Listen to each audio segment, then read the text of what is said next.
जैसी दृष्टि वैसी सृष्टि।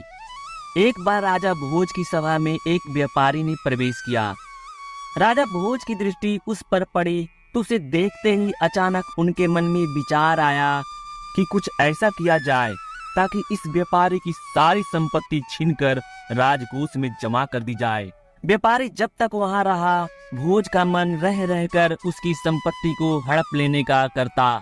कुछ देर बाद व्यापारी चला गया। उसके जाने के बाद राजा को अपने राज्य के ही एक निवासी के लिए आए ऐसे विचारों के लिए बड़ा खेद होने लगा। राजा भोज ने सोचा कि मैं तो प्रजा के साथ न्याय प्रिय रहता हूँ, आज मेरे मन में ऐसा कलुषित विचार क्यों आया। उन्होंने अपने मंत्री से सारी बात बताकर समाधान पूछा। मंत्री ने कहा, इसका उत्तर देने के लिए आप मुझे कुछ समय दें। राजा मान गए। मंत्री विलक्षण बुद्धि का था। वह इधर उधर के सोच विचार में समय न खोकर सीधा व्यापारी से मैत्री गांठने पहुंचा। व्यापारी से मित्रता करने के बाद उसने पूछा, मित्र, तुम चिंतित क्यों हो? भारी मुनाफे वाले चंदन का व्यापार करते हो, फिर भी चिंता कैसी? व्यापारी बोला, मेरे पास उत्तम कोटि के चंदन का बड़ा भंडार जमा हो गया है। चंदन से भरी गाड़ियां लेकर अनेक शहरों के चक्कर लगाएं, पर नहीं बिक रहा है। बहुत धन इसमें फंसा पड़ा है। अब नुकसान से बचने का कोई उपाय नहीं है। व्यापारी की बातें सुनकर मंत्री ने पूछा, क्या हानि से बचने का कोई उपाय नहीं?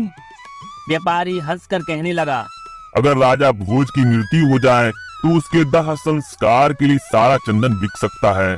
अब तो यही अंतिम मार्ग दिखता है। व्यापारी की इस बात से मंत्री को राजा के उस प्रश्न का उत्तर मिल चुका था जो उन्होंने व्यापारी के संदर्भ में पूछा था। मंत्री ने कहा, तुम आज से प्रतिदिन राजा का भोजन पकाने के लिए 40 किलो चंदन राज रसोई भेज दिया करो।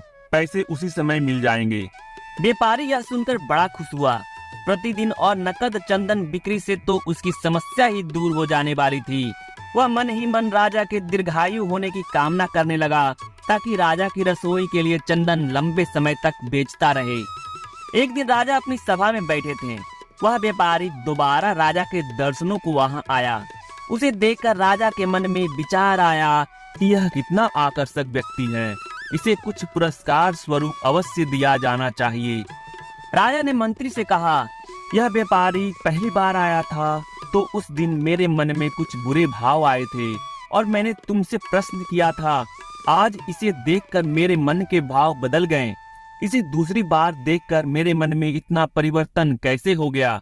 मंत्री ने उत्तर देते हुए कहा, महाराज, मैं आपके दोनों ही प्रश्नों का उत्तर आज दे रहा हूँ।